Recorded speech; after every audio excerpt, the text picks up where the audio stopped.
तुम्हें पता है, तुम्हें अभी अंदाजा नहीं है नौजवानों, तुम जिनको अपना मसीहा समझ बैठे हो ये हकीकत में डाकू हैं। ये दुनिया तुम्हारे लूट मार की मुंतजिर है। हमारी बच्चियां भी, मेरा मैसेज पहुंचता है तो पहुंचाओ, जो ये समझती हैं कि उनकी आजादी की बात करते हैं, हकीकत में वो आजादी नहीं देना चाहते, वो तुम्हारे जिस्म के मुतलाशी, वो हवस परस्त हैं।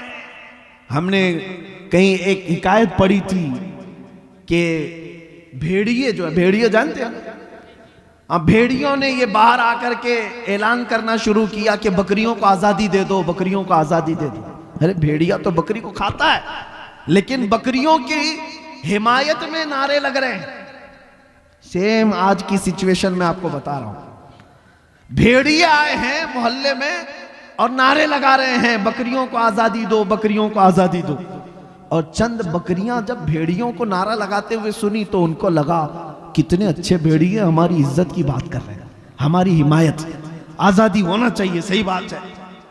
सब बकरियां मिलकर के कहने लगी हमको भी आजादी चाहिए, आजादी। देखो भेड़िए जो है हमारी हिमायत में गलियों में निकले, बैनर निकाले, पोस्टर निकाले, हाँ प्रोटेस्ट कर रहे हैं वुमेन्स राइट्स के मुतालिक।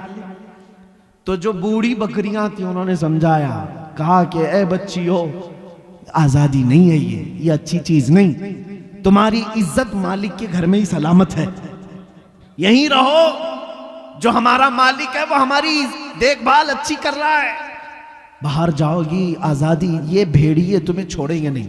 कहा बूढ़ी बकरियों को इन सबों ने गालियां दी कि ये अम्मा पुरानी बातें करती हैं, तुम्हारा दौर और था, हमारा दौर और है, हमें आजादी चाहिए, आजादी चाहिए। और धरने पर बैठ गई। बकरियों को मालिक ने आजाद कर दिया, जाओ आजादी चाहिए, आजादी छोड़ दिया। बकरियां सड़कों पर आई और भेड़ियों ने जब आजाद देखा तो सबको चीर फाड़ कर रख दिया, बकरियां सब मर गई। एक हिकायत, ये कोई लतीफा नहीं, सेम सिचुएशन आज मैं अपनी बच्चियों को समझाता हूं। जो लोग तुम्हारी आजादी का नारा लगा रहे हैं, अगर इनको इतनी ही तुम्हारी इज्जत प्यारी होती तो ये क्लबों में और स्टेजों पर नंगा लाकर तुम्हें कभी नहीं खड़ा करते, तुम्हें कई कई लोगों के बिस्तरों पर जाने पर मजबूर नहीं करते। ये हकीकत में तुम्हारे जिस्म के नंगेपन के हवस के पुजारी हैं। इन्हें सिर्फ और सिर्फ हवस अपनी पूरी करनी है। इसी तरह है नौजवानों, तुम्हें जो दुनिया की तरफ बुला कर ये कहता है कि इसमें आजादी, इसमें फ्रीडम और इसमें इज्जत है, ये दर हकीकत तुम्हें जानवर बनाना चाहते हैं।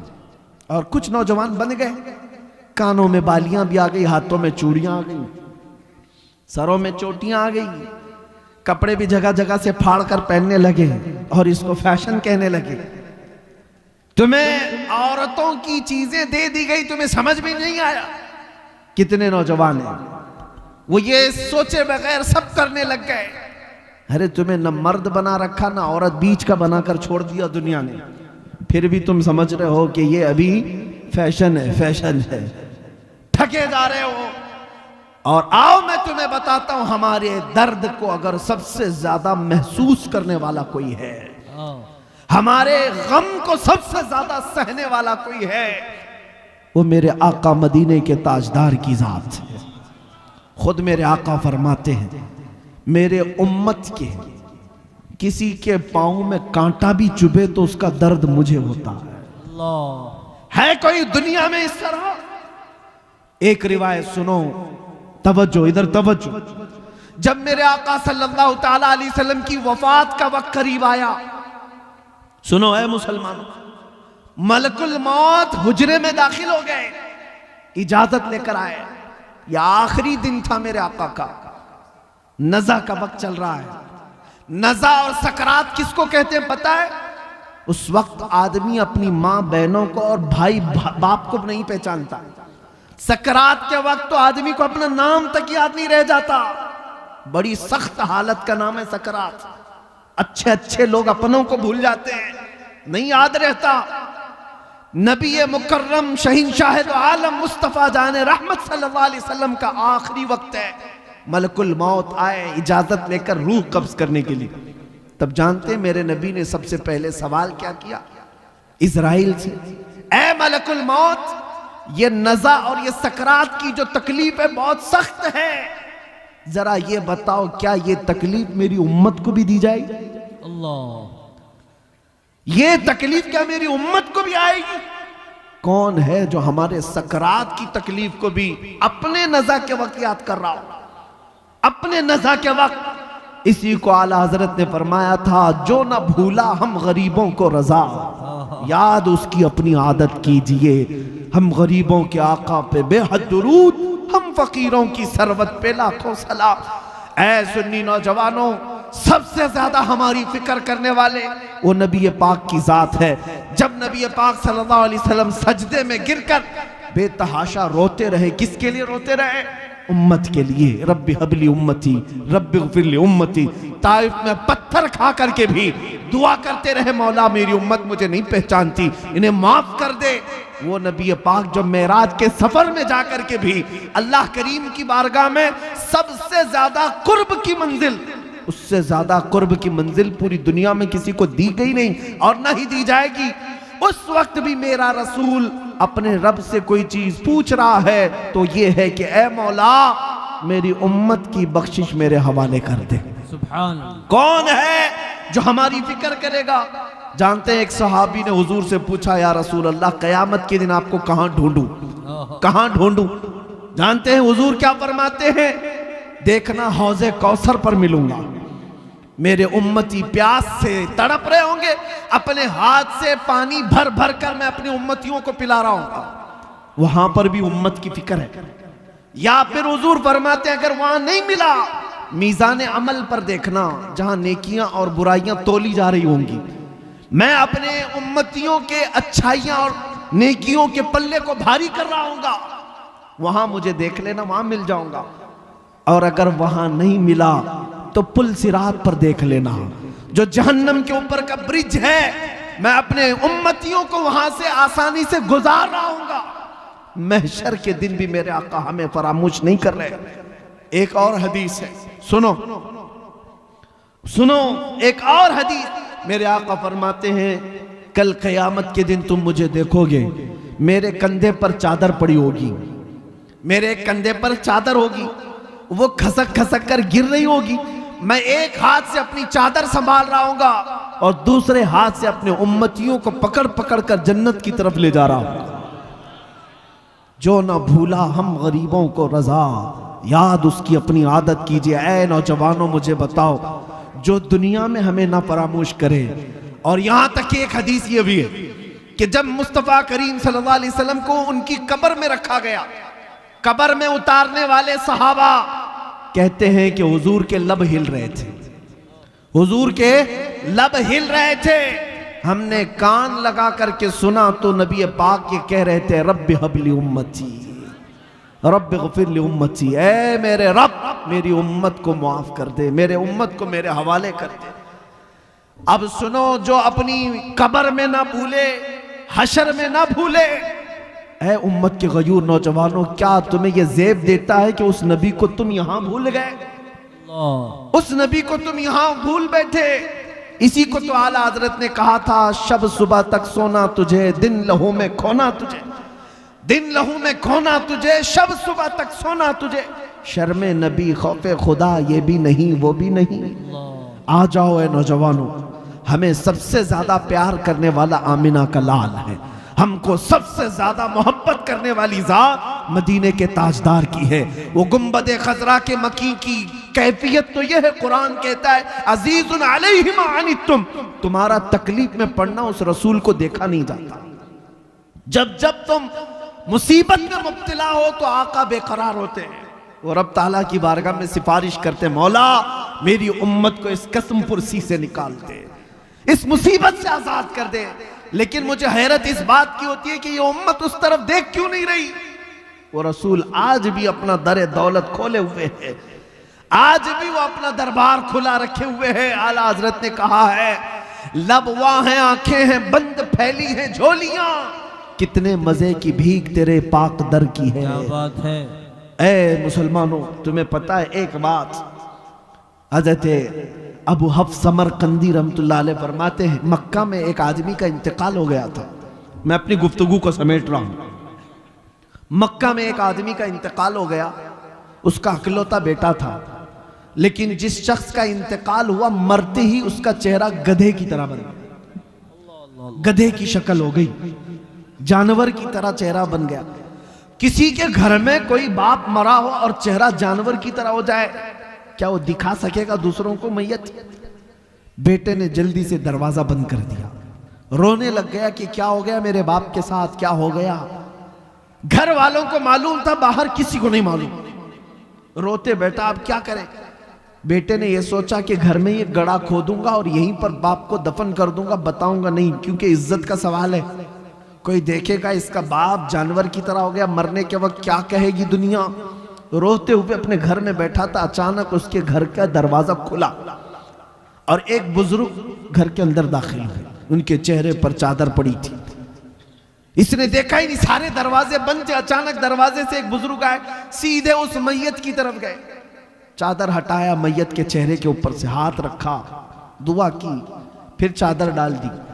ये नौजवान जो बेटा बैठा हुआ था ये देख रहा था उस बुजुर्ग को आते हुए और फिर ये करते हुए। फिर वो बुजुर्ग इसके पास आया, कहा पूछा क्या बात है, क्यों रो रहा है। ये चेहरा उठाए बगैर कहता मैं जानता नहीं आप कौन है, कैसे आ गए, लेकिन आपने देख ही लिया है, अब मेरे बाप के चेहरे को तो देखो, मेरा बाप मरा है, चेहरा जानवर की तरह हो गया, इस बात के गम में रो रहा हूं। आए हुए बुजुर्ग ने कहा उठ जा, देख तेरे बाप का चेहरा सलामत है। वो गया, जाकर देखता है चादर हटाकर बाप का चेहरा तो चांद की तरह चमक रहा था, खूबसूरत है, कुछ नहीं बदला। खुशी के मारे रोने लग गया। और ये बुजुर्ग घर से निकल ही रहे थे, दरवाजे तक पहुंचे थे, दौड़ता हुआ आया और इस बुजुर्ग का दामन पकड़ लिया, पूछा आप कौन हैं। अल्लाह के फरिश्ते, आप कैसे मेरे घर पर आए, ये कैसी रहमत। आए हुए नूरानी बुजुर्ग ने पलट कर कहा अना मुहम्मदुन रसूलुल्लाह, मैं मोहम्मद अल्लाह का रसूल हूं। बात ये थी, सुन तेरा बाप एक गुनाह में मुब्तला था जिसकी वजह से अल्लाह का गजब नाजिल हुआ, एक बुराई थी वो मैं तुझे नहीं बताऊंगा, मैं छुपा दूंगा, लेकिन जिसकी वजह से अल्लाह का गजब इस पर नाजिल हुआ।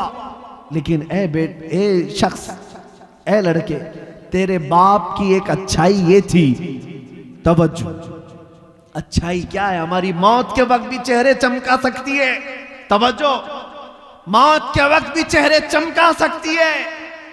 नबी रहमत सल्लल्लाहु अलैहि वसल्लम ने फरमाया तेरे बाप की एक खता थी जिससे मौला नाराज था, लेकिन एक अच्छाई ये थी कि तेरा बाप उस वक्त तक बिस्तर पर सोता नहीं था जब तक 100 बार मुझ पर दुरूद नहीं पड़ता था।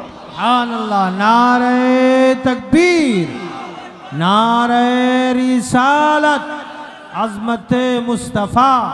इसका दुरूद जो फरिश्ते मुझ तक पहुंचाते थे वो आए, उन्होंने कहा या रसूल अल्लाह गजब हो गया, वो बंदा जो आप पर 100 बार दुरूद पढ़ता था रोजाना, उसका चेहरा अल्लाह ने गजब से बदल दिया। हुजूर फरमाते मैं वहीं से उठा और तेरे घर आया और तेरे बाप के चेहरे को देखा, बदला तो जरूर था, लेकिन मैंने हाथ रखकर अल्लाह की बारगाह में अर्ज की, ऐ रब्बे करीम, ये मुझ पर दुरूद पढ़ने वाला चेहरा है और मैंने हाथ रखा है, मेरे हाथ की लाज रख ले और मेरे इस गुलाम के चेहरे को हुस्न में बदल दे। रब ताला ने फरमाया ऐ महबूब, अपना हाथ उठाओ, उसके चेहरे को हम चमकदार बना देंगे। नबी पाक सल्लल्लाहु ताला अलैहि वसल्लम मदद के लिए मौत के वक्त भी तशरीफ लाए। ये वाकया सिर्फ इसलिए अर्ज किया, ऐ सुन्नी मुसलमानों, जिससे तुम मोहब्बत करने का दावा करते हो, अगर दुनिया में किसी की गुलामी करते करते तुम्हें 25 साल लग गए, किसी का झंडा उठाते उठाते 20 साल लग गए, मरने के वक्त पुकारना अपने लीडरों को, मैं मर रहा हूं, आ जाओ, मेरा चेहरा बदले तो तुम बदल देना, मैं जा रहा हूं कब्र में, मुनकर नकीर आए तो बचा लेना, ये कोई तुम्हारी मदद को नहीं आ सकेगा, कोई तुम्हारा चेहरा नहीं बदल सकेगा। लेकिन एक बात का यकीन है, अगर मैं मरने से पहले मेरे मुस्तफ़ा को पुकारूं, या रसूल अल्लाह मैं मर रहा हूं, मेरे मौत के बाद तशरीफ लाना, तो फिर मेरे आका जरूर तशरीफ लाते हैं। इसलिए कि हमने देखा है, अपनी आंखों से देखा है, एक मर्द कलंदर, मुजाहिद इस्लाम, वारिस उलूम आला हज़रत जानशीन मुफ्ती आज़म हिंद हुजूर ताजुश शरिया बदरुत तरीका मुर्शिद गिरामी की वफात को मैंने आंखों से देखा है। वफात के बाद 48 घंटे हो गए थे। 48 घंटे के बाद जब जिस्म ले जाया जा रहा था, अरे 6 घंटे 10 घंटे के बाद बॉडी फूलने लग जाती है, सुकड़ने लग जाती है, या इधर उधर से पानी बहने लग जाता है।